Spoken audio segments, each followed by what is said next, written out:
আসসালামু আলাইকুম ওয়া রাহমাতুল্লাহ।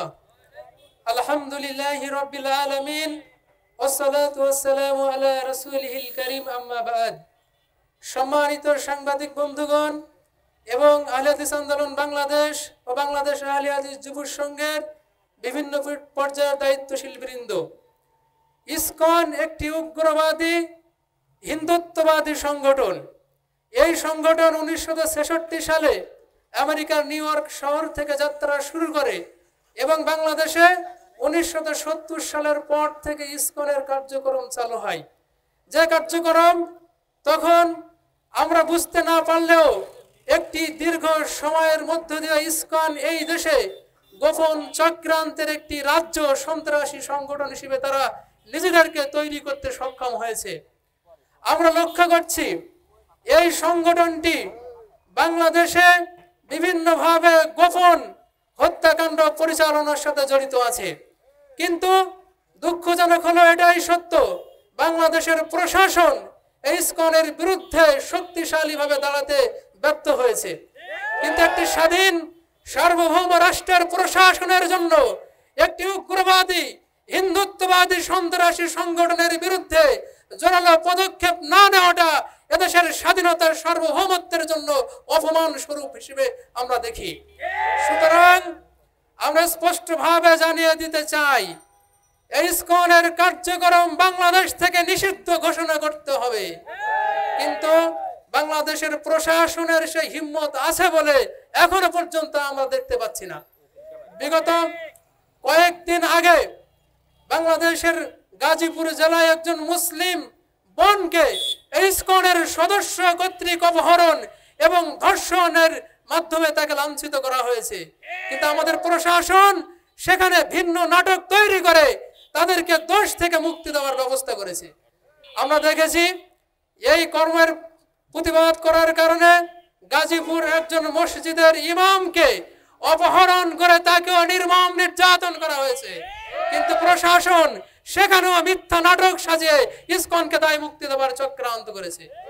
সম্মানিত সুধীমণ্ডলী, আমরা দেখেছি 2024 সালের 26শে নভেম্বর ইসকন সন্ত্রাসীদের বিরুদ্ধে আইনি লড়াইয়ের সৈনিক হিসেবে দাঁড়ানোর কারণে চট্টগ্রাম কোর্টের আইনজীবী আলিফ ভাইকে নির্মমভাবে আদালত চত্বরে তারা হত্যা করেছে।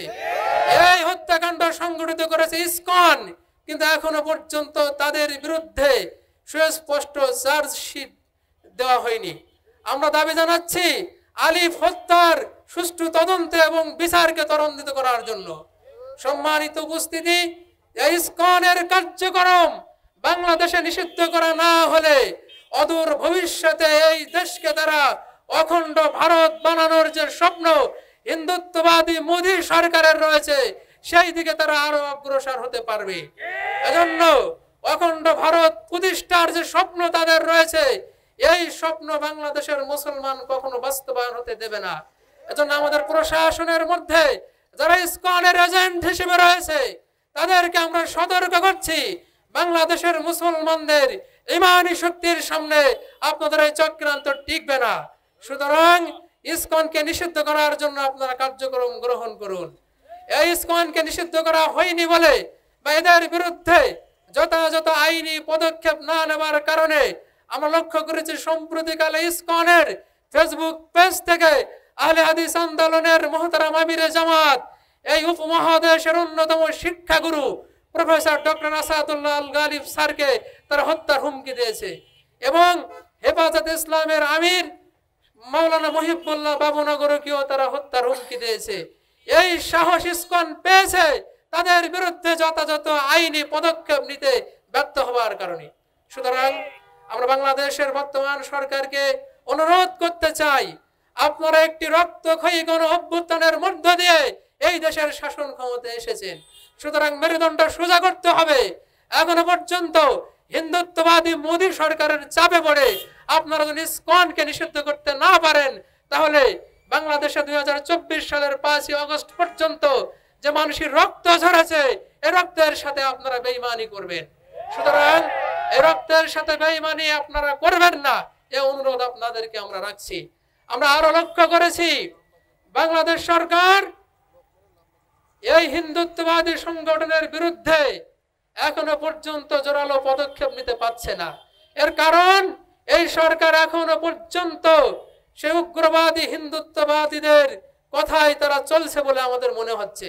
এজন্য আমরা দেখেছি ডক্টর জাকির নায়েকের বাংলাদেশে আসার কথা ছিল, কিন্তু এটাও ভারতের আপত্তির কারণে বাংলাদেশ সরকার ডক্টর জাকির নায়েককে বাংলাদেশে আসার অনুমতি প্রত্যাহার করেছে।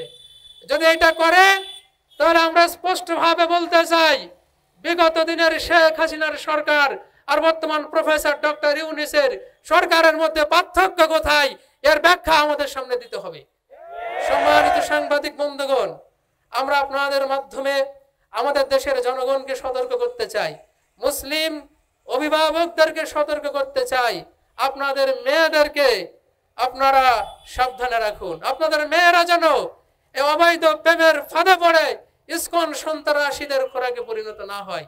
এজন্য আমাদের সকলকে সতর্ক থাকতে হবে এবং প্রশাসনকে বিনীতভাবে অনুরোধ জানাচ্ছি, আপনারা ইসকনের বিষয়টি ভালোভাবে নিরপেক্ষ তদন্ত করুন এবং তাদের এই সন্ত্রাসী কার্যক্রম, তাদের গোপন এজেন্ডা বাস্তবায়ন করা থেকে আপনারাও বিরত থাকুন এবং তাদেরকে নিষিদ্ধ করুন। পরিশেষে আমরা আবারও এই হিন্দুত্ববাদী সন্ত্রাসী সংগঠন ইসকনকে নিষিদ্ধের দাবি করে এবং আহলে হাদিস আন্দোলন বাংলাদেশ ও বাংলাদেশ আহলে হাদিস যুব সংঘের সকল জেলা দায়িত্বশীল বৃন্দ এবং বিভিন্ন প্রকারের কর্মীবৃন্দ এবং যশোর টাউন আহলে হাদিস জামে মসজিদের সম্মানিত মুসল্লিবৃন্দ যারা এই মানববন্ধন কর্মসূচিতে যোগদান করে এই কর্মসূচিকে সফল করেছেন, তাদের প্রত্যেকে আন্তরিকভাবে মোবারকবাদ জানাচ্ছি। এই বলেই আমি আমার সংক্ষিপ্ত বক্তব্য শেষ করছি। আসসালামু আলাইকুম ওয়া রাহমাতুল্লাহ।